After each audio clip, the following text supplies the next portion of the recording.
Kanshi TV, sky channel 805, Venus TV ਦੇ ਸਾਰੇ ਦਰਸ਼ਕਾਂ ਨੂੰ ਪਿਆਰ ਭਰੀ ਜੈ ਗੁਰਦੇਵ, ਜੈ ਭੀਮ। ਬੜੇ ਲੰਬੇ ਅਰਸੇ ਤੋਂ ਬਾਅਦ ਆਪ ਜੀ ਨਾਲ ਰੂਬਰੂ ਹੋ ਰਹੇ ਹੈਗੇ ਆ। तो ਅੱਜ ਦਾ ਇੱਕ ਖਾਸ ਪ੍ਰੋਗਰਾਮ ਅਸੀਂ ਆਪ ਜੀ ਦੇ सम्मुख ਲੈ ਕੇ ਆ ਰਹੇ ਹੈਗੇ ਆ। ਸਾਡੇ ਪਾਸ ਭਾਰਤ ਤੋਂ एक खास मेहमान ਜਿਹੜੇ कि बड़े ही लर्नड परसन ने, जिन्होंने कि पिछले हफ्ते ही यूके आए हैगे आ, पर यूके के टूर ते इंग्लैंड के टूर ते कोई वो नॉर्मल विजिट या टूरिस्ट वीजे ते नहीं आए। बड़ी खुशी वाली गल हैगी आ कि इंग्लैंड की बड़ी मशहूर यूनीवर्सिटी बर्मिंघम यूनीवर्सिटी ने उन्होंने स्पैशली इनवाइट किया एक स्पैशल लैक्चर वास्ते कि अपनी यूनीवर्सिटी के स्टूडेंट्स नूं उन्होंने लैक्चर वास्ते इनवाइट किया। अज उन्हों का बर्मिंघम यूनीवर्सिटी लैक्चर सगा जिहड़ा आफ्टरनून फिनिश होया। उस तो बाद तुहाडे रूबरू होने वास्ते कांशी टीवी विखे आए हैगे आ। तो सब तो पहला तो असी कांशी टीवी की जो मैनेजमेंट टीम हैगे आ, जो डायरैक्टर साहबान उन्होंने बड़े धन्नवादी हैगे आ कि उन्होंने सानू टाइम दिता है। रावत साहब नूं इस टीवी ते अपना प्रोग्राम पेश करने की मौका दिता। जो साढ़े खास मेहमान उन्हों का मैं इंट्रोड्यूस कराऊँगा। मेरे नाल बैठे हैं मिस्टर विद्या भूषण रावत जी। रावत साहब, आप जी का वेलकम है, आपका अभिनंदन करते हैं, स्वागत करते हैं आपको। जय गुरुदेव, जय भीम। जय गुरुदेव, जय भीम। इन्हां दे नाल ही साढ़े दूसरे guest next to mister Rawat ji, mister Rampal Rahi, जिहड़े कि president Punjab Buddhist society UK, vice president federation of Ambedkar rights and Buddhist organisation, और जिहड़े कि Guru Ravidas mission international hospital जो पलाही गेट फगवाड़ा विखे बनया है, उन्हों का बहुत सहयोग आप सारी साध संगत के नाल, राही साहब का बहुत सहयोग योगदान उहदे विच है। राही साहब, असीं आप जी का भी कांशी टीवी स्टूडियो ते वेलकम करते हैं। आप जी नूं भी जय गुरुदेव, जय भीम। जय गुरुदेव, जय भीम जी। साडे नैक्सट स्पीकर गैसट जो है मिस्टर पिरथी कैले जी बेडफोर्ड तो, जिहड़े कि ह्यूमन राइट्स एक्टिविस्ट ने और IT टैक्नोलॉजिस्ट ने। अगे भी तुसीं उन्हां नूं टीवी ते देखिया हैगा। मैं कैले जी आप जी का बहुत स्वागत करता हैगा। आप जी नूं भी जय गुरुदेव, जय भीम।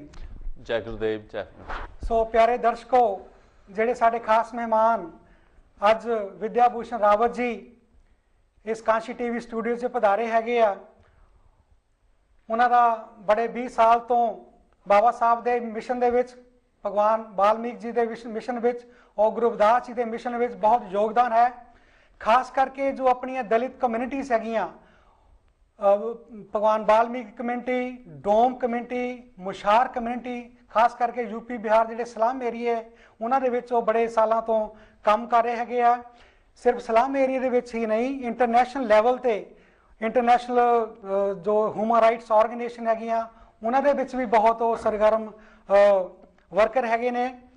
रावत साहब एक जर्नलिस्ट ने, फिल्म मेकर ने, उन्होंने जो भी अपने काम किए हैगे आ, घट तो घट 15 जो डॉक्यूमेंट्री फिल्म्स रावत साहब ने अज तक बना चुके हैगे आ।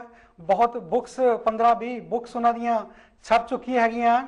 और जिहड़ी अज दी बर्मिंघम यूनीवर्सिटी तो इलावा बड़ी खुशी वाली गल है कि रावत साहब Cambridge University, Netherland University, Italy University, इन्हां दे कंट्री दे विच भी अपना लैक्चर, अपना ह्यूमन राइट्स बारे स्पीच दे चुके हैगे आ। सो जो भी रावत साहब काम करते हैगे आ, उसकी एक छोटी सी क्लिप 2-4 मिनट की असीं तुहानूं दिखावांगे। उस तो बाद असीं अपने जो मेहमान है मुख्य मेहमान रावत साहब उन्होंने आपनू सम्मुख करांगे। सो हुण देखो छोटी सी क्लिप।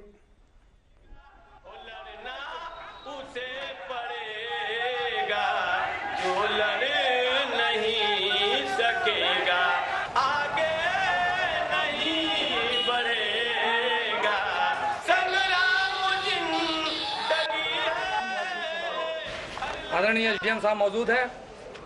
मैं 16 सूत्री ज्ञापन मैं उसको पढ़ के सुनाना चाहता हूँ। सिर पर माला ढोने की प्रथा भारत सरकार द्वारा प्रबंधित की है, परंतु इसके बावजूद यह जारी। हम सरकार से मांग करते हैं कि इस प्रथा को तुरंत बंद कर दिया जाए, स्वच्छकार समाज के ससम्मान पुनर्वास की व्यवस्था की जाए और सफाई में ठेकेदारी प्रथा को बंद किया जाए। जनपद फतेहपुर के शहरी और ग्रामीण क्षेत्रों में मानव बल ढोने की प्रथा से जुड़े हुए वाल्मीकि कमाऊ सचकार परिवारों को सर्वे कर सूचीबद्ध किया जाए। मानव बल ढोने की प्रथा से जुड़े वाल्मीकि कमाऊ सचकार परिवारों को सम्मानजनक पुनर्वास करते हुए 5 एकड़ खेतियार भूमि, बीपीएल कार्ड और रोजगार उपलब्ध कराया जाए। हमारी सूचना के अनुसार पिंकी नगर पालिका परिषद में कुछ सफाई कर्मचारियों को अखबार में छपी जानकारी के आधार पर निलंबित किया गया। उन पर मैला ढोने का आरोप है। नगर पालिका ने उन लोगों के खिलाफ कोई कार्रवाई नहीं की जिनके घर कच्चे शौचालय हैं। हम आग्रह करते हैं कि मैला ढोने को समाप्त करने के लिए उनमें संलग्न परिवारों को उत्पीड़न बंद किया जाए और उनको सम्मान रोजगार के नव अवसर प्रदान किया जाए। फतेहपुर जनपद के कई गाँव में मैला ढोने का काम जारी है।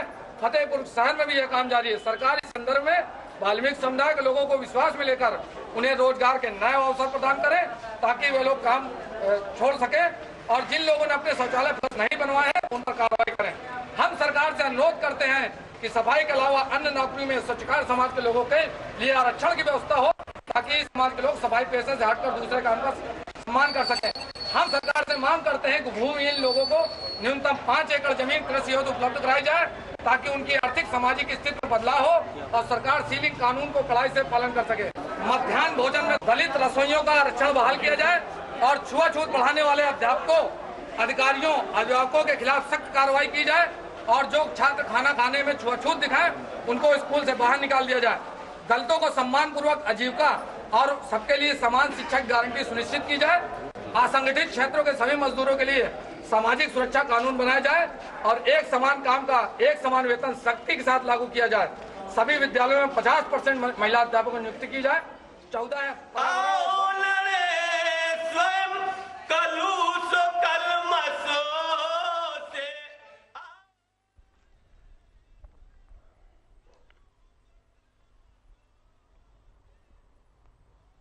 चली गई। सो प्यारे दर्शकों, हुणे तुसी एक छोटी सी क्लिप देखी हैगी या जो भी डॉक्यूमेंट्रीज रावत साहब ने बनाई हैगी आ सलाम एरिया ਦੇ ਵਿੱਚ जो अपने दलित भाईचारा हैगा वो किस तरह जो गंदा काम उन्होंने करना पैंदा, मैला ढोना पैंदा, उस ते ये सारी क्लिप सीगी दिखाई हैगी। रावत साहब, सब तो पहला मैं एक बार फिर आपका मैं अभिनंदन करता हूँ, स्वागत करता हूँ काशी टीवी स्टूडियो में। सो क्या आप बताएंगे आपको कहाँ से ये प्रेरणा मिली कि जो हमारे दबे कुचले लोग हैं, जो हमारे स्लम एरिया के रेजिडेंट्स हैं, उनके राइट्स के बारे में, जो ह्यूमन राइट्स है उनके बारे में आपको स्ट्रगल करने का, काम करने का कहाँ से प्रेरणा मिली? देखिए, प्रेरणा के स्रोत तो ज़रूर बाबा साहब अम्बेडकर हैं और बाबा साहब अम्बेडकर को पढ़ करके और जो हमारे महान जो क्रांतिकारी गुरुदेव रविदास जी महाराज हैं, वो उनके जो पूरे दोहे, उनके जो बातें हैं जो हमने पढ़ी हैं बचपन में, और कबीर, क्योंकि उन इलाकों में बहुत घूमा हूँ, चाहे वो बनारस हैं, चाहे वो कबीर चौरा है, सब स्तर पे। और मैंने देखा एक बड़ी चीज़ मेरे को नज़र आई कि अगर हम भारत की सांस्कृतिक विरासत किसी चीज़ को बोलेंगे तो वो ये विरासत यही है जो गुरु रविदास जी महाराज से शुरू होती है और जिसको आगे चल के बाबा साहब अम्बेडकर ने भी उसको रास्ते को आगे बढ़ाया। तो मेरे को लगा कि वो समाज के लोग, जिस समाज के इतने बड़े क्रांतिकारी चिंतक विचारक हैं, उस समाज के लोग सबसे हाशिए पे क्यों पड़े हुए हैं और उस समाज के लोगों को किस समाज के लोगों ने हाशिए पे डाला।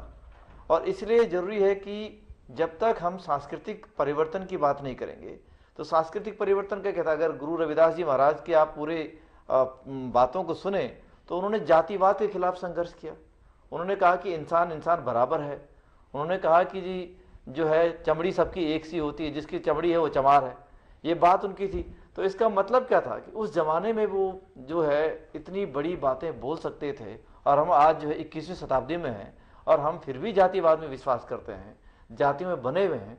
इसलिए जो है मैं उस समाज के अंदर गया, मैंने कहा इस समाज के तो जो हिस्टोरिकल लेगेसी है बहुत बड़ी है और वो बड़ी लेगेसी है कि जहाँ इतने पुराने समय से बुद्ध से शुरू होकर के और इतने अंबेडकर, फूले, पेरियार, सारे लोग, रविदास जी महाराज और अपने कबीर, ऐसे सारे लोगों की जो विरासत है उसको हम कैसे छोड़ सकते हैं। उसको हम अपने समाज के अंदर जब तक ले जाएंगे नहीं और समाज को बताएंगे नहीं कि ये इतने बड़े जो है हमारे क्रांतिकारी जो गुरु लोग थे, उनकी बातों पे चलेंगे तो एक ऐसा समाज बनेगा हमारे देश का जिस पे सबको गर्व हो सकता है। अभी जो समाज है, जो जातियों में बटा हुआ है, जो कुनबों में बटा हुआ है, अपने अपने खोज खांचों में बटा हुआ है, तो इसलिए मेरे को लगा कि उस विरासत को लेकर उस समाज के अंदर जाना चाहिए। और उस समाज के अंदर जब तक हम विचारधारा का और शिक्षा का अगर हम बढ़ाएंगे नहीं, तो समाज वो किनारे किनारे पड़ा रहेगा और उसको लगेगा कि भाई मेरी तो किस्मत ही ऐसी थी, मेरे को यही काम करना चाहिए। हमने वो कहा कि आपकी तो एक बहुत ऐतिहासिक विरासत है, इसको लीजिए और इस विरासत के जरिए अपने जीवन में बदलाव लाइए। तो इसलिए मैं वहाँ पर गया। सो थैंक यू रावत साहब। जैसा कि हम देखते हैं कि हमारे जो समाज है, दलित समाज है, दबा कुचला समाज है, उसमें बेसिकली एजुकेशन की तो प्रॉब्लम है। समाज इतना पढ़ा लिखा नहीं, इतने राइट्स नहीं है कि 1000 साल पहले तो उन पर जो था बैन किया होता, पढ़ नहीं सकते, शिक्षा ग्रहण नहीं कर सकते। अभी आज़ादी के बाद भी जो शिक्षा दी है उसका जो स्टैंडर्ड है वो इतना हाई नहीं है। उसके साथ साथ एक और हमारे समाज में जो बहुत बड़ी कमज़ोरी है, जो बड़ी एक ड्रॉबैक है, वो है ब्लाइंड फेथ। हमारे लोग अंधविश्वास में बहुत पड़े हुए हैं। तो उनको अंधविश्वास से दूर करने के लिए आपने जो तर्कशील युवा लीडरशिप को तैयार कर रहे हैं, उसके लिए आप कैसे काम कर रहे हैं उन एरिया में, ताकि लोगों को अंधविश्वास से दूर किया जा सके? जी, हमारा एक बड़ा कार्यक्रम चल रहा है जिसको हम बोलते हैं कि ह्यूमनाइज इंडिया, यानी कि भारत को मानववादी बनाना। मानववादी बने जहाँ इंसान को बराबरी की दृष्टि से देखे। और जो सबसे बड़ी जो ब्राह्मणवादी शक्तियाँ हैं, जिन्होंने जो पूरे देश के अंदर क्या किया, देश को अंधविश्वास के मकड़ जाल में रखा, एक दूसरे से लोगों को भिड़ाया। तो एक दूसरे से लोग जो भिड़े तो हर एक के दिमाग में डाला कि तुम उनसे बड़े हो। जब आप जाति को मानते हो तो आपको लगता है कि मैं उससे बड़ा हूँ, क्योंकि चाहे वो कोई भी हमारे महापुरुष हैं, उनको हम देखेंगे तो सबने जाति के खिलाफ संघर्ष किया, सबने अंधविश्वास के खिलाफ बोला। अब मतलब उस वक़्त की मैं बात कर रहा हूँ कि जब हम जिसको आज की जो शिक्षा है, हमारी शिक्षा लोगों को जो है अंधविश्वास से मुक्त नहीं करा पा रही है, क्योंकि हमने जो आप शिक्षा पद्धति में जो है हमने तुलसीदास को रखा।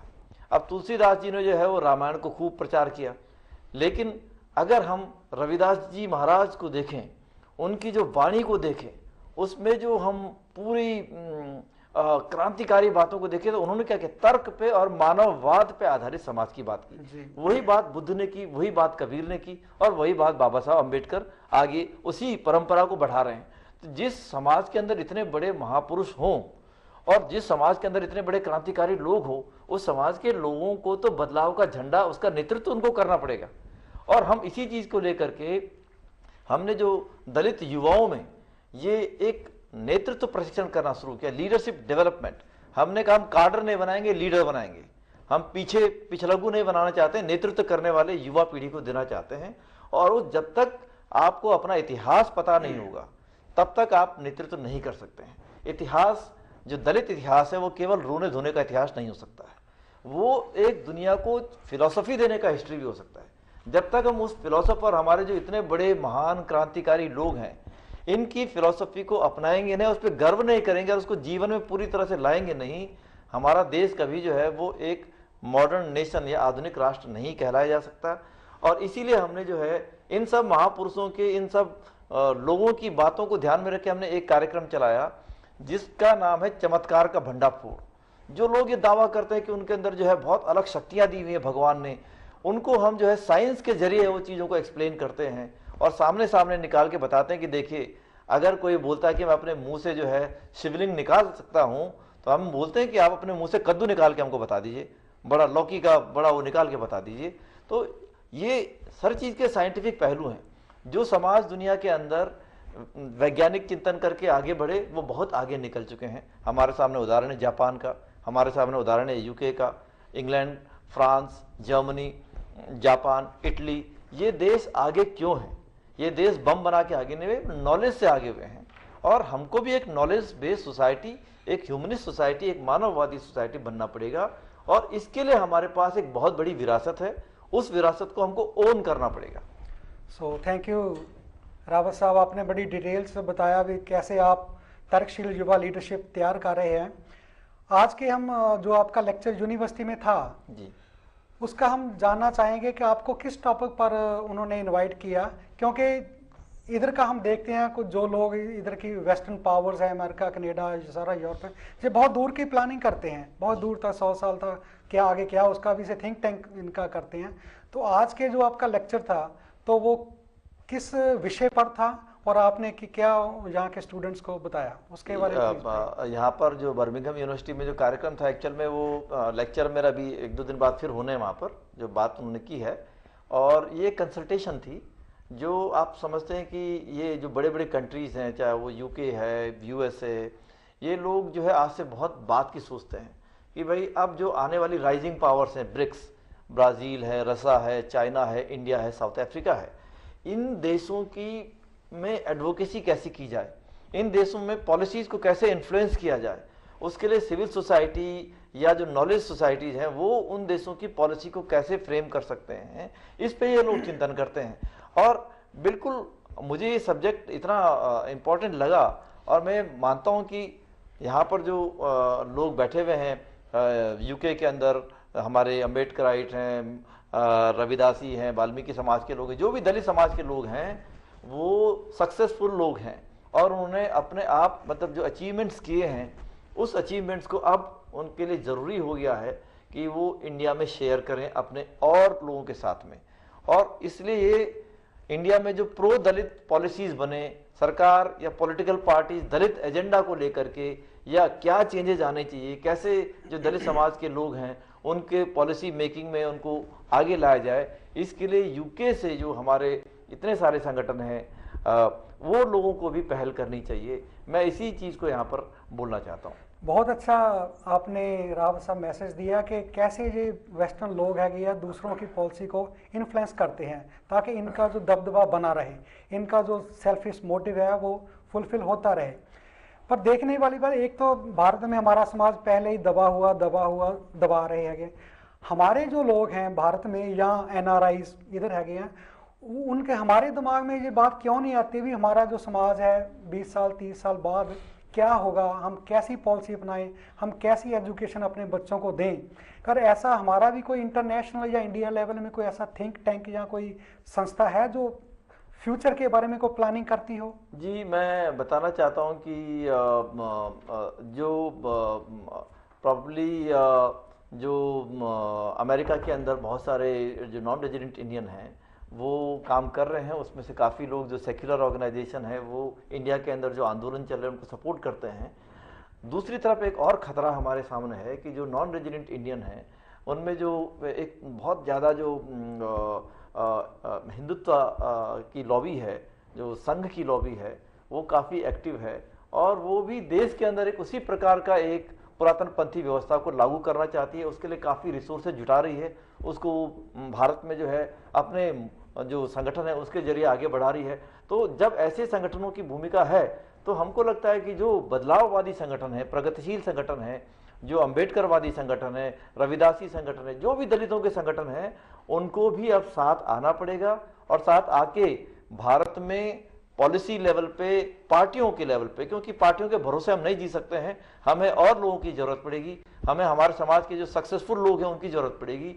उनको अपने देश के अंदर पॉलिसी इंटरवेंशन करना चाहिए, जैसे कि इंग्लैंड के अंदर आप लोगों ने मिल करके एंटी कास्ट लेजिस्लेशन किया है। मैं सैल्यूट करता हूं यहाँ के सारे जो दलित ऑर्गेनाइजेशन है उनको, कि उन्होंने बहुत मेहनत की और अपने सारे अंदरूनी मतभेद को भुला करके या मिटा करके एक मंच पर आए। ये बहुत ज़रूरी है कि छोटे छोटे मतभेद हो सकते हैं, वो मतभेद इतने बड़े नहीं होने चाहिए कि जो बड़ा दुश्मन है या जो बड़ा ऐसी शक्तियाँ हैं जो दलितों को आगे बढ़ते नहीं देखना चाहती हैं उनके सामने झुक जाए। इसलिए ज़रूरी है कि हम लोग भी यहाँ से भारत के अंदर जो अपने और भाई बहन हैं जो संघर्ष कर रहे हैं, बहुत बड़े आंदोलन हैं, उनको कहीं ना कहीं मजबूत करें, उनको कहीं ना कहीं हम अपनी आवाज़ उनकी आवाज़ में मिलाएं, ताकि वो जो है जो ऐसी ताकतें हैं जो दलित समाज के लोगों को आगे बढ़ते देखना नहीं चाहती हैं, उनको हम किस तरह से रोक सकें या उनका मुकाबला कर सकें और अपने समाज को मुकाबले में लाएं।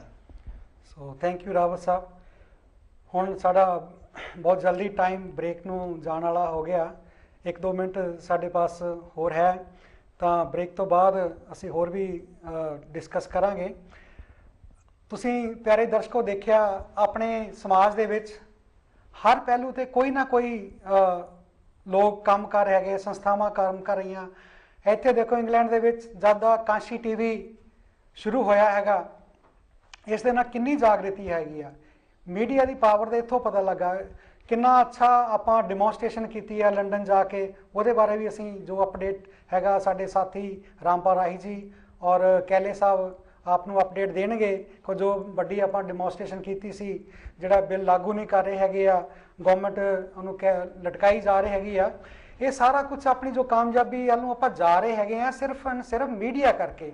ਔਰ ਮੀਡੀਆ ਦੇ ਵਿੱਚ ਜੋ ਕਾਂਸ਼ੀ ਟੀਵੀ ਦਾ ਰੋਲ ਹੈਗਾ ਬਹੁਤ ਪਾਇਨੀਅਰ ਰੋਲ ਹੈਗਾ। ਕਾਂਸ਼ੀ ਟੀਵੀ ਨਾਲ ਰੀਲੀ ਸਾਡੇ ਸਮਾਜ ਦੇ ਵਿੱਚ, ਇੰਗਲੈਂਡ ਦੇ ਵਿੱਚ ਔਰ ਸਾਰੇ ਯੂਰਪ ਦੇ ਜਿਹੜੇ ਕੰਟਰੀਜ਼ ਸੁਣਿਆ ਜਾਂਦਾ, ਸਾਡੀ ਆਵਾਜ਼ ਪਹੁੰਚਦੀ ਹੈਗੀ ਆ। ਗੁਰੂ ਰਵਿਦਾਸ ਜੀ ਦਾ ਮਿਸ਼ਨ ਪਹੁੰਚਦਾ ਹੈਗਾ, ਬਾਬਾ ਸਾਹਿਬ ਦਾ ਮਿਸ਼ਨ ਉੱਥੇ ਪਹੁੰਚਦਾ ਹੈਗਾ, ਉਹਨਾਂ ਦੀ ਗਾ ਭਗਵਾਨ ਵਾਲਮੀਕ ਦਾ ਮਿਸ਼ਨ ਅਸੀਂ ਪਹੁੰਚਾ ਸਕਦੇ ਹਾਂ, ਪਹੁੰਚਾ ਰਹੇ ਹੈਗੇ ਆ। ਤਾਂ ਇਹਦੇ ਨਾਲ ਥੋੜਾ ਆਪਾਂ ਨੂੰ ਹੋਰ ਯੂਨਿਟੀ ਕਰਨ ਦੀ, ਕਮ ਸੇ ਕਮ ਸਾਡਾ ਜੋ ਮਿਨੀਮਮ ਕਾਮਨ ਪ੍ਰੋਗਰਾਮ ਹੈਗਾ ਉਹਨੂੰ ਤਾਂ ਅਸੀਂ ਇੱਕ ਰੱਖ ਕੇ ਪਲੇਟਫਾਰਮ ਦੇ ਆਪਣੇ ਜੋ ਸਾਡੇ ਕੰਬਾਈਨਡ ਐਫਰਟਸ ਹੈਗੇ ਆ ਉਹਨੂੰ ਰੱਖ ਕੇ ਅਸੀਂ ਕਾਮਯਾਬ ਕਰੀਏ। ਇਸੇ ਤਰ੍ਹਾਂ ਹੌਲੀ ਚੱਲਦੇ ਕਿਸੇ ਦਿਨ ਅਸੀਂ ਆਪਣੀ ਮੰਜ਼ਿਲ ਤੇ ਪਹੁੰਚ ਸਕਦੇ ਹੈਗੇ ਆ। ਔਰ ਆਪਣਾ ਜੋ ਭਾਰਤ ਤੇ ਵੀ ਜੋ ਸਾਡਾ ਰਾਜ ਹੈ, ਸਾਡੀ ਜੋ ਕਮਿਊਨਿਟੀ ਹੈਗੀ ਆ ਉੱਥੇ ਵੀ ਸਾਡੀ ਪਾਵਰ ਹੋ ਸਕਦੀ ਆ, ਸਾਡੀ ਆਪਣੀ ਪਾਰਟੀ ਹੋ ਸਕਦੀ, ਸਾਡਾ ਆਪਣਾ ਪ੍ਰਾਈਮ ਮਿਨਿਸਟਰ ਹੋ ਸਕਦਾ ਹੈਗਾ। ਇਹਨਾਂ ਸਾਰਿਆਂ ਨੂੰ ਮੁੱਖ ਰੱਖ ਕੇ ਜੋ ਆਪਾਂ ਸ਼ੁਰੂਆਤ ਇੰਗਲੈਂਡ ਦੇ ਵਿੱਚ ਕੀਤੀ ਹੈਗੀ ਆ, ਖਾਸ ਕਰਕੇ ਕਾਂਸ਼ੀ ਟੀਵੀ ਦੀ, ਹੋਰ ਮੀਡੀਆ ਦੀ, ਅਸੀਂ ਉਹਨਾਂ ਦਾ ਬਹੁਤ ਥੈਂਕਸ ਕਰਦੇ ਹਾਂ ਕਾਂਸ਼ੀ ਟੀਵੀ ਦਾ। ਤਾਂ ਹੁਣ ਬ੍ਰੇਕ ਦਾ ਸਮਾਂ ਹੋ ਰਿਹਾ, ਬ੍ਰੇਕ ਤੋਂ ਬਾਅਦ ਇੱਕ ਵਾਰੀ ਫਿਰ ਮਿਲਦੇ ਹਾਂ। ਜੈ ਗੁਰਦੇਵ, ਜੈ ਭੀਮ। ਜੈ ਗੁਰਦੇਵ ਜੀ। ਬਾਅਦ ਇੱਕ ਵਾਰੀ ਫਿਰ ਆਪ ਜੀ ਦਾ ਸਵਾਗਤ ਹੈ। ਅਸੀਂ ਆਪਣੇ ਦੂਸਰੇ ਗੈਸਟ ਵੱਲ ਜਾਣੇ। ਮੈਂ ਮਿਸਟਰ ਰਾਮਪਾਲ ਰਾਹੀ ਜੀ ਨੂੰ ਪੁੱਛਣਾ ਚਾਹਾਂਗਾ। ਰਾਹੀ ਸਾਹਿਬ, ਜਿਸ ਤਰ੍ਹਾਂ ਕਿ ਆਪਾਂ ਨੂੰ ਪਤਾ ਹੈਗਾ ਪਿਛਲੇ 3-4 ਵਾਰੀ ਆਪਾਂ ਪਾਰਲੀਮੈਂਟ ਹਾਊਸ ਦੇ ਬਾਹਰ ਜਾ ਕੇ ਡੈਮੋਨਸਟ੍ਰੇਸ਼ਨ ਕੀਤੀ। ਲਾਸਟ ਟਾਈਮ ਆਪਾਂ ਬਹੁਤ ਵੱਡਾ ਇੱਕ ਰੋਡ ਮਾਰਚ ਕੀਤਾ, ਜਿਹੜਾ ਕਿ ਇਤਿਹਾਸਿਕ ਰੋਡ ਮਾਰਚ ਨੂੰ ਕਿਹਾ ਜਾ ਸਕਦਾ। ਕਿੰਨੇ ਮੀਲਾਂ ਦੇ ਵਿੱਚ ਉਹ ਫੈਲਿਆ ਹੋਇਆ ਸੀਗਾ, ਕਿੰਨੇ ਘੰਟੇ ਲੱਗੇ ਆਪਾਂ ਨੂੰ ਪਾਰਕ ਤੋਂ, ਹਾਈਡ ਪਾਰਕ ਤੋਂ ਪ੍ਰਾਈਮ ਮਿਨਿਸਟਰ ਆਫਿਸ ਜਾਣ ਤੋਂ। ਪ੍ਰਾਈਮ ਮਿਨਿਸਟਰ ਨੂੰ ਮੈਮੋਰੰਡਮ ਦਿੱਤਾ, ਬਹੁਤ ਕਾਮਯਾਬ, ਬਹੁਤ ਆਪ ਸਾਰੀ ਸੰਗਤ ਨੇ, ਸਾਰੇ ਲੋਕਾਂ ਨੇ ਬਹੁਤ ਯੋਗਦਾਨ ਦਿੱਤਾ। ਬੁੱਧੀ ਸੁਸਾਇਟੀ, ਭਗਵਾਨ ਵਾਲਮੀਕ ਸੁਸਾਇਟੀ, ਗੁਰਦਾਸ ਸਵਾਮਾਂ ਨੇ, ਸਾਰਿਆਂ ਨੇ ਬਹੁਤ ਯੋਗਦਾਨ ਦਿੱਤਾ। ਤਾਂ ਮੈਂ ਜਾਣਨਾ ਚਾਹੂੰਗਾ ਉਸ ਤੋਂ ਬਾਅਦ ਕੋਈ ਗਵਰਨਮੈਂਟ ਦੀ ਸਿਰ ਤੇ ਕੋਈ ਜੂੰ ਰੇਂਗੀ ਹੈਗੀ, ਕੋਈ ਅਪਡੇਟ ਹੋਇਆ? ਅਗਰ ਹੋਇਆ ਤਾਂ ਪਲੀਜ਼ ਆਪਣੀ ਸਾਧ ਸੰਗਤ ਨੂੰ ਪਲੀਜ਼ ਤੁਸੀਂ ਦੱਸਣ ਦੀ ਕਿਰਪਾਲਤਾ ਕਰੋ। ਸਭ ਤੋਂ ਪਹਿਲਾਂ ਮੈਂ ਕਾਂਸ਼ੀ ਟੀਵੀ ਦਾ ਬਹੁਤ ਧੰਨਵਾਦ ਕਰਦਾ ਹਾਂ। ਉਹਨਾਂ ਦੇ ਸਟੂਡੀਓ ਦੇ ਵਿੱਚ ਜਿੰਨੇ ਵੀ ਕੰਮ ਕਰਦੇ ਹਨ, ਸੋ ਮੈਂ ਸਾਰਿਆਂ ਨੂੰ ਜੈ ਗੁਰਦੇਵ, ਜੈ ਭੀਮ ਕਹਿਣਾ ਹਾਂ। ਤੇ ਨਾਲ ਹੀ ਅਸੀਂ ਆਪਣੇ ਜਿਹੜੇ ਅੱਜ ਸਾਡੇ ਕੋਲ ਗੈਸਟ ਆਏ ਹਨ ਬਾਹਰੋਂ ਇੰਡੀਆ ਤੋਂ, ਮੈਂ ਉਹਨਾਂ ਦਾ ਵੀ ਬਹੁਤ ਧੰਨਵਾਦ ਕਰਦਾ ਹਾਂ ਕਿ ਉਹਨਾਂ ਨੇ ਸਾਡੇ ਲਈ ਟਾਈਮ ਕੱਢਿਆ। ਗੱਲ ਰਹੀ ਜਿਸ ਤਰ੍ਹਾਂ ਉਹਨਾਂ ਨੇ ਆਪਣੇ ਗੱਲ ਵਿੱਚ ਦੱਸਿਆ ਕਿ ਜਿੰਨੇ ਵੀ ਸਾਡੇ ਗੁਰੂ ਮਹਾਰਾਜ ਹੋਏ ਹਨ, ਜਿੰਨੇ ਵੀ, ਉਹ ਸਾਰੇ ਹੀ ਰੈਵੋਲੂਸ਼ਨਰੀ ਹੋਏ ਹਨ। ਉਹਨਾਂ ਨੇ ਅੰਦੋਲਨ ਦਾ ਕੰਮ ਕੀਤਾ। ਤਾਂ ਜਿਵੇਂ ਤੁਸੀਂ ਕਿਹਾ ਕਿ ਇਹ ਜਿਹੜਾ ਅੰਦੋਲਨ ਹੈ ਜਾਤੀਵਾਦ ਦੇ ਵਿਰੁੱਧ ਜਾਂ ਜੋ ਕੁਝ ਵੀ ਜਿਹੜਾ ਆਪਸੀ ਵਿਤਕਰਾ ਸੀਗਾ ਉਹ ਚੱਲਦਾ ਆਇਆ, ਉਹ ਇੰਗਲੈਂਡ ਵਿੱਚ ਬੇਸ਼ੱਕ ਅਸੀਂ ਆ ਗਏ। ਪਿਛਲੇ 40 ਸਾਲ ਤੋਂ ਅਸੀਂ ਇਹ ਜਦੋਜਹਿਦ ਕਰ ਰਹੇ ਹਾਂ ਕਿ ਜਿਹੜਾ ਸਾਨੂੰ ਸੁਨੇਹਾ ਸੀ ਬਾਬਾ ਸਾਹਿਬ ਤੋਂ ਸਿੱਖ ਕੇ ਆਏ ਸੀਗੇ ਕਿ ਬਾਈ ਜਾਤ ਪਾਤ ਦੇ ਵਿਰੁੱਧ ਤੁਸੀਂ ਲੜਨਾ ਹੈ, ਤੁਸੀਂ ਜਿਹੜਾ ਭਾਈਚਾਰਾ ਹੈ ਉਸ ਨੂੰ ਕਾਇਮ ਕਰਨਾ ਹੈ। ਉਹ 40 ਸਾਲ ਤੋਂ ਜਿਹੜਾ ਚੱਲਦਾ ਸੀ, ਉਸਨੇ ਇੱਕ ਜੋ ਅੰਦੋਲਨ ਚੱਲਦਾ ਸੀ ਉਹਨੇ ਇੱਕ ਰੰਗ ਲਿਆਂਦਾ ਬਿਰਜੀ ਜੀ। ਉਹ ਇਹ ਹੈਗਾ ਕਿ ਜਿੱਦਾਂ ਤੁਸੀਂ ਕਿਹਾ ਵੀ ਅਸੀਂ ਡੈਮੋਨਸਟ੍ਰੇਸ਼ਨ ਵੀ ਕੀਤੇ, ਅਸੀਂ ਇੰਨੀਆਂ ਸਟਰਗਲਸ ਕੀਤੀਆਂ। ਤਾਂ ਤੁਹਾਨੂੰ ਪਤਾ ਹੈ ਕਿ ਹਾਊਸ ਆਫ ਲੋਰਡਸ ਵਿੱਚ ਵੀ ਉਹ ਪਾਸ ਹੋ ਗਿਆ, ਹਾਊਸ ਆਫ ਕਾਮਨ ਵਿੱਚ ਵੀ ਉਹ ਪਾਸ ਹੋ ਗਿਆ, ਕਿਉਂਕਿ ਇਹ ਸਾਰਾ ਹੈ ਕਿ ਸਾਰੀਆਂ ਹੀ ਆਰਗੇਨਾਈਜੇਸ਼ਨ, ਮੈਂ ਕਹਿੰਦਾ ਹਾਂ ਯੂਕੇ ਦੀਆਂ, ਉਹ ਸਾਰੀਆਂ ਹੀ ਇਸ ਦੇ ਧੰਨਵਾਦ ਦੇ ਪਾਤਰ ਹਨ। ਉਹ ਕਿ ਉਹਨਾਂ ਨੇ ਮਿਲ ਕੇ ਇਹ ਜਿਹੜੀ ਸਟਰਗਲ ਕੀਤੀ ਹੈ ਉਹਦਾ ਯਾਨੀ ਕਿ ਸਿੱਟਾ ਬਾਹਰ ਨਿਕਲਿਆ। ਬੇਸ਼ੱਕ ਉਹਨਾਂ ਨੇ ਇਸ ਨੂੰ 2 ਸਾਲ ਲਈ ਲਿੰਗਰ ਔਨ ਕਰ ਦਿੱਤਾ, ਉਸ ਤੇ ਅਜੇ ਲੈਜਿਸਲੇਸ਼ਨ ਬਣਾਉਣ ਲਈ ਉਹ ਕਹਿ ਰਹੇ ਕਿ ਅਸੀਂ 2 ਸਾਲ ਕਰ ਰਹੇ ਹਾਂ। ਪਰ ਇੱਕ ਮੈਂ ਤੁਹਾਨੂੰ ਦੱਸ ਦੇਵਾਂ ਕਿ ਪਿਛਲੇ ਹਫ਼ਤੇ 16 ਤਾਰੀਖ ਨੂੰ ਲੰਡਨ ਵਿੱਚ ਇੱਕ ਇਹਨਾਂ ਨੇ ਵਰਕਸ਼ਾਪ ਕੀਤੀ ਹੈ, ਜਿਹੜਾ ਕਿ ਗਵਰਨਮੈਂਟ ਜੇ ਤੁਸੀਂ ਕਹੋ ਵੀ ਚੁੱਪ ਕਰ ਗਈ ਹੈ ਕਿ 2 ਸਾਲ ਤੋਂ ਬਾਅਦ ਦੱਸਾਂਗੇ, ਇਦਾਂ ਦੀ ਗੱਲ ਨਹੀਂ ਹੈ।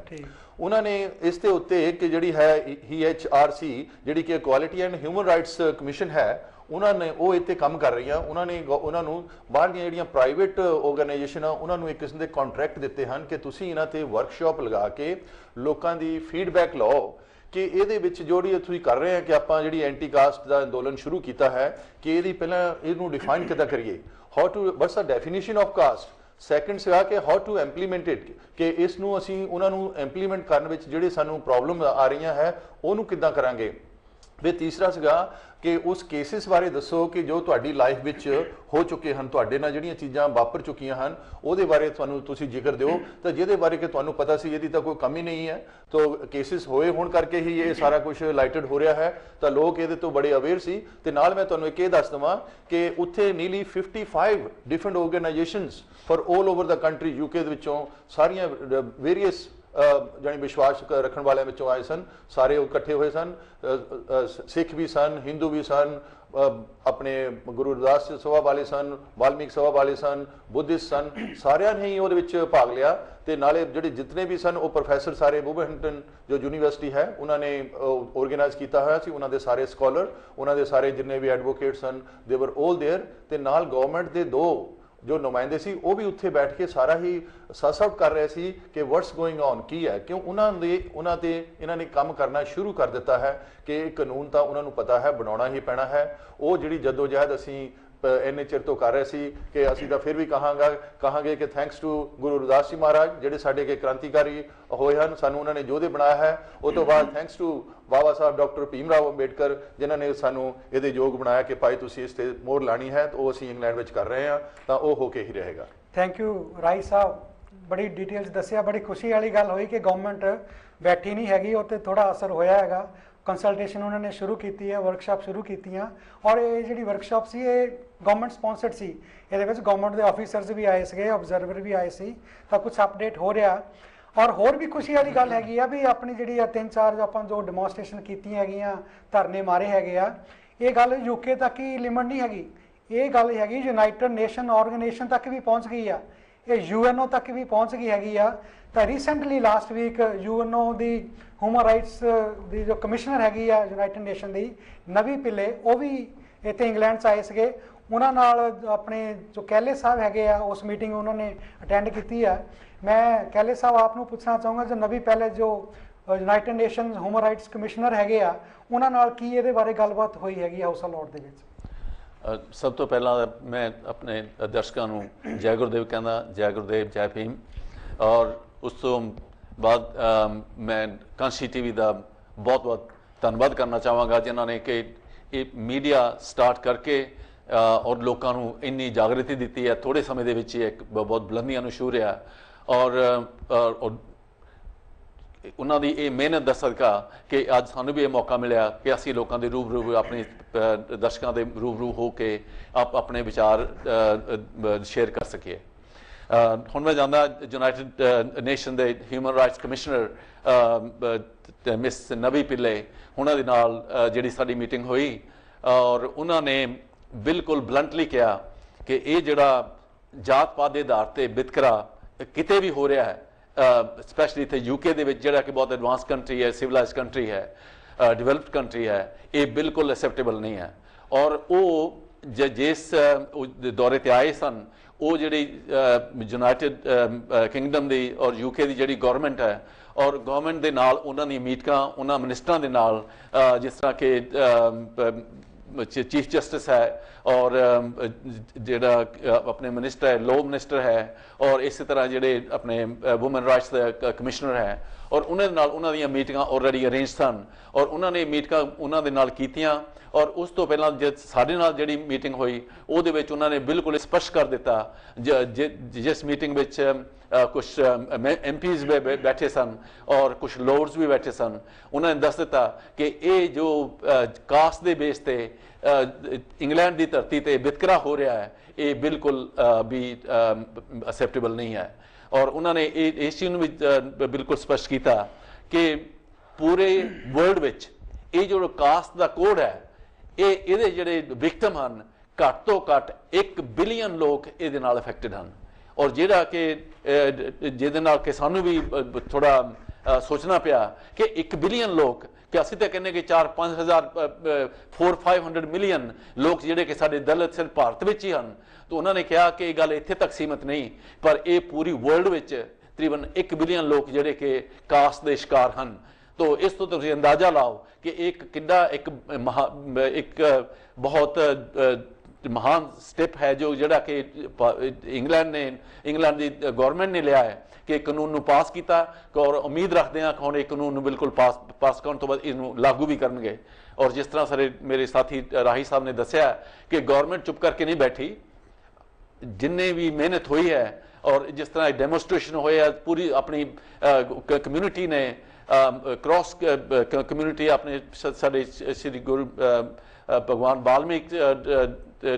वाल्मीकि पाई और श्री गुरु रविदास महाराज जी की सारी संगत और होर भी ਜਿਹੜੇ अपने सारे क्रिश्चियन अपने ਸਮਰਾਏ ਹਨ और जिन्हें भी दलित ਜਿਹੜੇ सारे ਨਾਲ संबंध रखते हैं और उन्होंने सारिया ने रल के अपने कोई भेदभाव सारे मिटा के ये हमला मारिया है। और जी मीटिंग उस तो बाद जी वर्कशॉप हो रही हैं और कानून जो कुछ भी गवर्नमेंट कर रही है ये चीज़ कर रही है कि ताकि जिस तरह ये केस कचहरियां में कोर्टां में जाएंगे तो उस वेले उन्होंने किद्दां जवाब दिता जाएगा ताकि इहदी डेफिनेशन क्लीयर की जाए और इहदी जिहड़ी इहदा स्पष्टीकरण किया जाए कि ताकि जिहड़े कानूनी तौर पर आने वालियां जिहड़ियां मुश्किलां हन उन्होंने हल करने लई वो जिहड़ियां वर्कशॉप्स हो रही हैं और रिसर्च हो रही है और गवर्नमेंट ऑलरेडी और इस चीज़ को इंप्लीमेंट करने लई उतावली है और हो के रहेगा।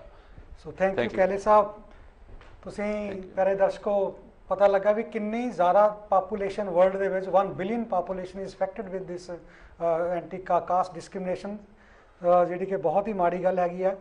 रावत साहब मैं ਤੁਹਾਡੇ ਵੱਲ ਆਉਂਗਾ, ਜਦੋਂ ਇੱਥੇ ਤੁਹਾਡੀ ਜਸਟ ਨੌਲੇਜ ਲਿਆਉਣਾ ਚਾਹੁੰਦੇ ਆ, ਜਦੋਂ ਅਸੀਂ ਇਹ ਬਿੱਲ ਇੱਥੇ ਪੇਸ਼ ਕੀਤਾ लॉबिंग की हैगी MLA ਜਿਹੜੇ MPs हैगे हाउस ऑफ लॉर्ड्स में मिले हैगे आ, House of Lords bill pass होया तो हाउस ऑफ कॉमन्स जाना सी, एकदम इत्थे बहुत चेंज आ गई।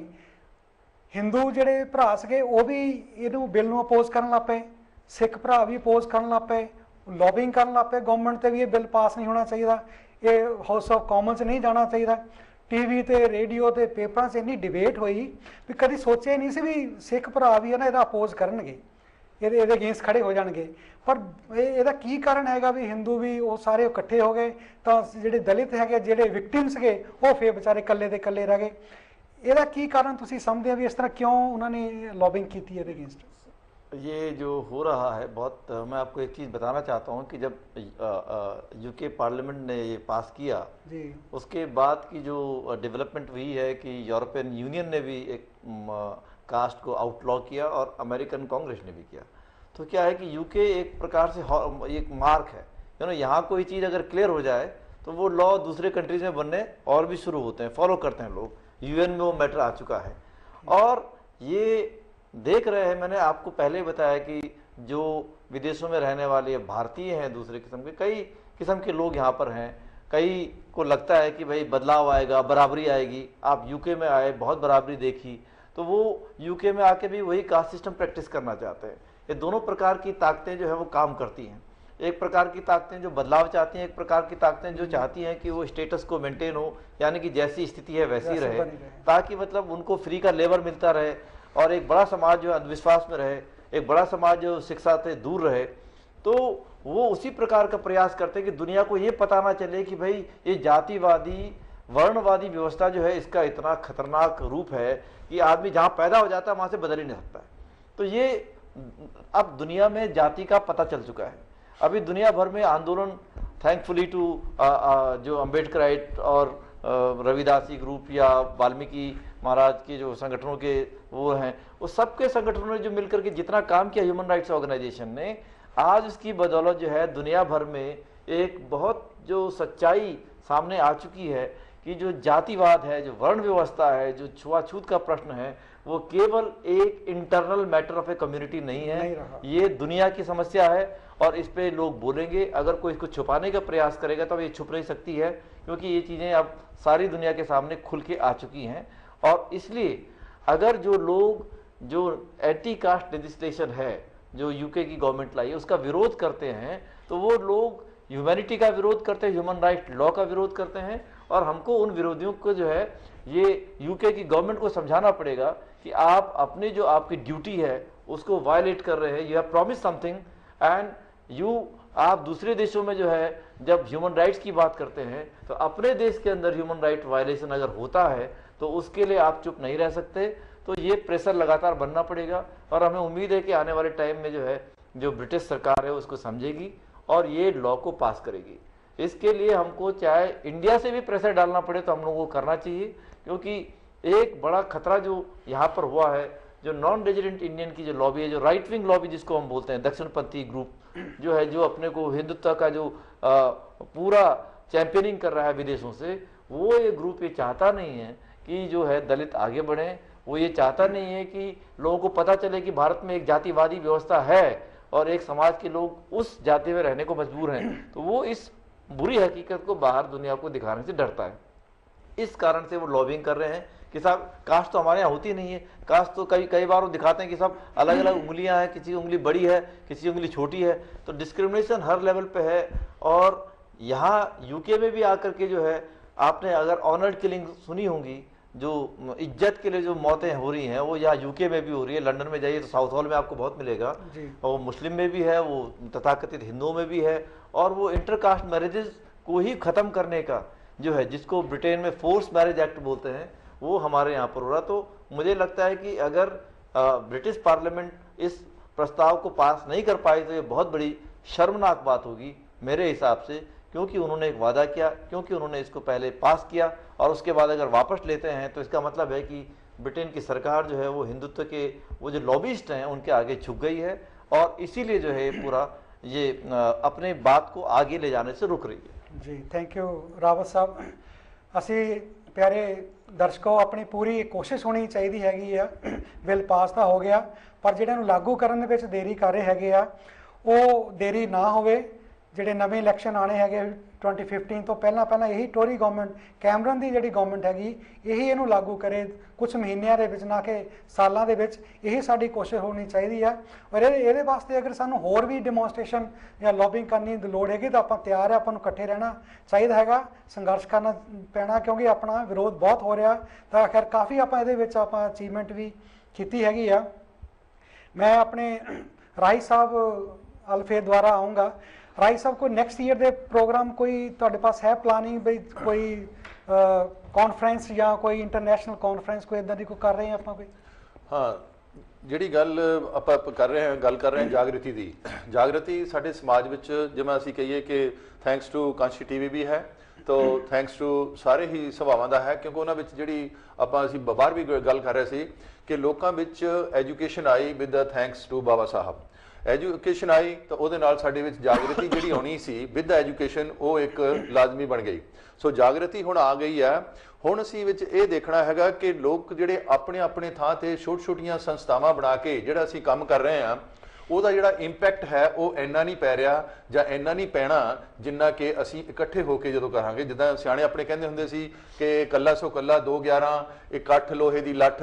ਅਗਰ ਅਸੀਂ ਉਹਨੂੰ ਪ੍ਰੈਕਟੀਕਲ ਵਿੱਚ ਲਿਆਉਣਾ ਹੈ ਤਾਂ ਬੈਡਫੋਰਡ ਦੀ ਸੰਸਥਾ ਨੇ, doctor Ambedkar mission society Bedford ਨੇ ਇਹਦਾ ਇੱਕ ਹਮਲਾ ਚੱਕਿਆ ਹੈ। ਉਹਨਾਂ ਨੇ ਇਸੇ ਵਿਸ਼ੇ ਤੇ, ਤਾਂ ਕਿ ਅਸੀਂ ਇੰਗਲੈਂਡ ਵਿੱਚ, ਜਿਹੜਾ ਕਿ ਅੱਜ ਤੋਂ, ਜਿਵੇਂ ਕਿ ਮੈਨੂੰ ਇੱਥੇ ਵੀ ਇੰਗਲੈਂਡ ਆਇਆ ਹੋਇਆ ਕੋਈ 35 ਸਾਲ ਤੋਂ ਜ਼ਿਆਦਾ ਹੋ ਗਏ ਹਨ, ਕਿ ਉਸ ਸਮੇਂ ਮੈਂ ਦੇਖਦਾ ਹੁੰਦਾ ਸੀ ਕਿ ਇੱਕ ਟਾਊਨ ਵਿੱਚ ਅਗਰ ਬਾਬਾ ਸਾਹਿਬ ਦਾ ਜਨਮ ਦਿਨ ਮਨਾਇਆ ਜਾਂਦਾ ਸੀ ਤਾਂ ਲੋਕ ਕੋਚਾਂ ਭਰ ਕੇ ਲੈ ਕੇ ਜਾਂਦੇ ਸੀ, ਵੈਨਾਂ ਵਿੱਚ ਆਉਂਦੇ ਸੀ। ਅਸੀਂ ਸਕਾਟਲੈਂਡ ਤੱਕ ਜਾਂਦੇ ਸੀ, ਸਕਾਟਲੈਂਡ ਵਾਲੇ ਸਾਡੇ ਆਉਂਦੇ ਸੀ, ਲੰਡਨ ਆਉਂਦੇ ਸੀ, ਜਾਣੀ ਸਾਰੇ ਹੀ ਟਾਊਨਾਂ ਤੋਂ ਮਿਲ ਕੇ ਬਾਬਾ ਸਾਹਿਬ ਦਾ ਜਨਮ ਦਿਨ ਮਨਾਇਆ ਜਾਂਦਾ ਸੀ।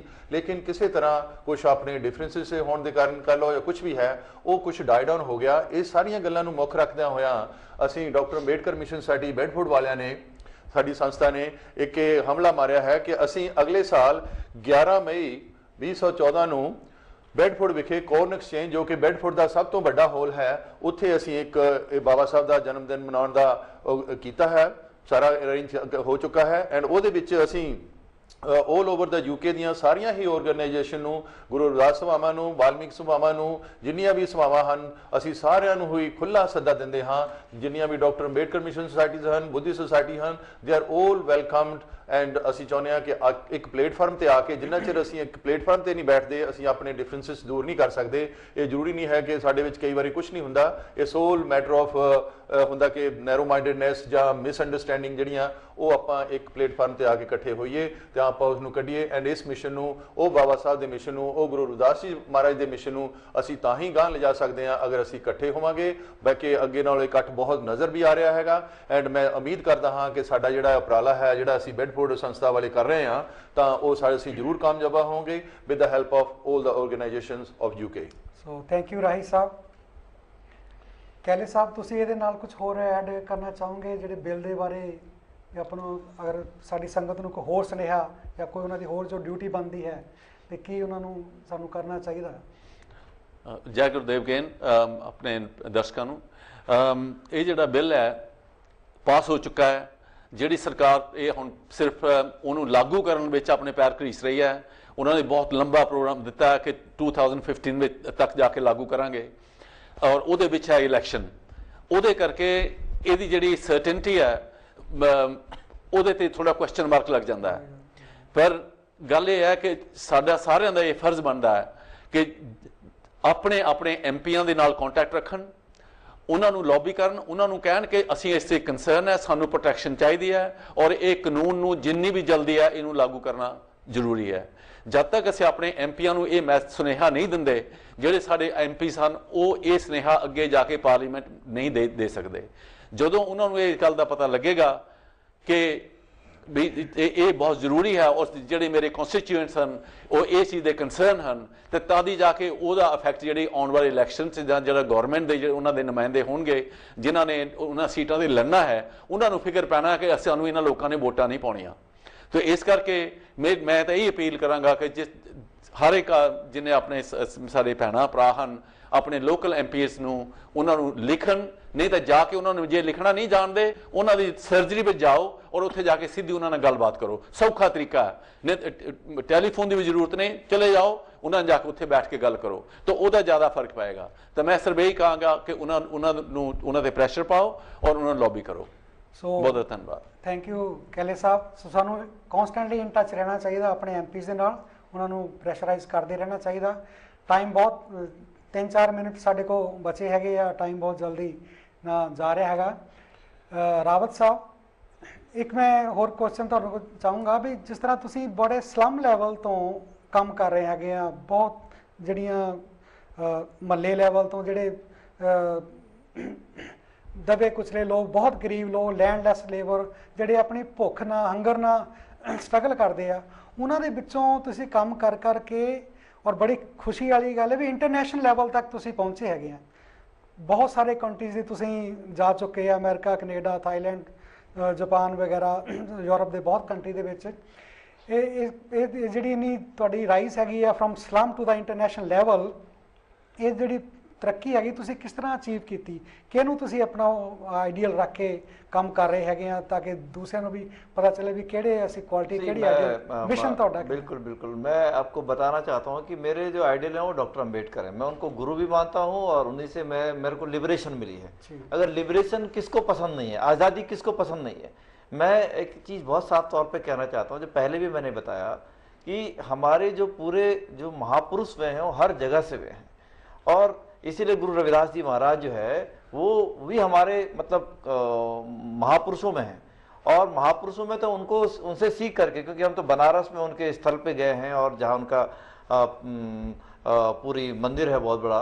और मैं ऐसे अभी हमने यात्रा जब शुरू की थी अपनी भारत का मानवीयकरण अभियान, तो ये पूरे रविदास जी के महाराज जी के स्थल से और कबीर महाराज जी के स्थल से, बुद्ध के स्थल से, ऐसे सारे ऐतिहासिक जगहों से होकर के गुजरी। क्योंकि मैं हमेशा अपने सब समाज के लोगों को बताना चाहता हूँ कि अगर हम इस सब महापुरुषों को ये कोई कॉन्ट्रडिक्टरी नहीं है, ये सब अलग अलग फेज में हुए, लेकिन उनका एक चीज था जो सबके पास है, एक तो मानववाद। किसी के साथ उन्होंने किसी के कोई गाली किसी ने नहीं दी, सबने कहा कि इंसान बराबर है, सबने कहा कि जो है ईश्वर एक है और कोई अंधविश्वास में यकीन नहीं करने वाले लोग हैं। आप चाहे कबीर दास जी महाराज को पढ़ लीजिए, चाहे गुरु रविदास जी महाराज को देख लीजिए, या उसके बाद बाबा साहब अम्बेडकर हूँ या पेरियार हूँ या फूले हूँ, जो भी लोगों ने कहा अंधविश्वास से दूर रहिए। और बाबा साहब क्योंकि उस स्टेज में थे कि उन्होंने इंटरनेशनल लॉ पढ़ा और इंटरनेशनल लॉ को पढ़ के उन्होंने देखा कि जब तक हम अपना दिमाग खोलेंगे नहीं और अपने को दुनिया के साथ में जो दूसरे देशों में लोग क्या कर रहे हैं और उससे सीखेंगे नहीं, तो तब हम आगे नहीं बढ़ सकते। बाबा साहब का सबसे इम्पोर्टेंट पॉइंट जो था, जो हम सबके लिए काम की चीज़ है, वो है मॉडर्निटी, डेमोक्रेसी और नॉलेज। ये अगर हम चीज़ों को नहीं समझेंगे तो शायद हम आगे नहीं बढ़ पाएंगे, हम पीछे रह जाएंगे। आज की दुनिया जो है वो नॉलेज की दुनिया है और मैं कांसी टीवी जो ये चल रहा है इनको बहुत बहुत मुबारकबाद देना चाहता हूँ, क्योंकि ये जो चैनल है इसके जरिए जो दुनिया के अंदर हम अपने लोगों तक पहुंच पा रहे हैं, मुझे उम्मीद है, क्योंकि जो इंफॉर्मेशन की एज है, जो अभी टेक्नोलॉजी का एज है, इसको आज चल रहा है, आने वाले समय में हम चाहते हैं, हमारा उद्देश्य है, जो मैं अपने श्रम की बात कर रहा हूँ कि हमारे साथी लोग, हमने अपने साथियों को भेजा है कॉन्फ्रेंसेस में बाहर, और हम उम्मीद करते हैं कि उसमें से बहुत सारे कैमरामैन बनेंगे, बहुत सारे स्क्रिप्ट राइटर बनेंगे, बहुत सारे राइटर बनेंगे, और वो दुनिया के सामने आएंगे, और तब दुनिया को पता चलेगा कि मेरिट कहीं भी आ सकती है, उसके लिए अपॉर्चुनिटी की जरूरत होती है। तो ये अपॉर्चुनिटी अगर हम अपने लोगों को दे पाएं, मैं कोशिश कर रहा हूं कि नॉलेज शेयर करूं अपने छोटे भाइयों के साथ में, बहनों के साथ में, जो हमारे बच्चों की तरह हैं।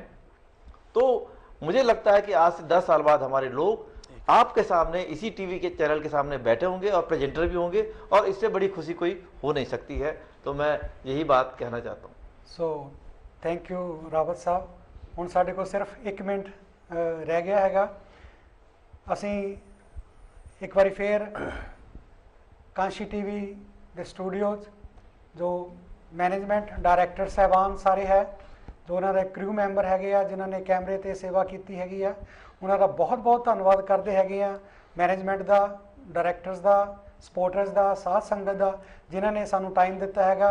और रावत साहब आप जी का बहुत बहुत एक बार हम धन्यवाद करते हैं। आप हमारे कांशी स्टूडियो में आए और लोगों को, साथ संगत को, उपासकों को इतना जो आपने ज्ञान दिया, तो आपका बहुत बहुत धन्यवाद। राही साहब आपका भी बहुत बहुत धन्यवाद, और कैले साहब आपका भी बहुत बहुत धन्यवाद। और सभी को एक बार अंत में फिर जय गुरुदेव, जय गुरुदेव, जय जय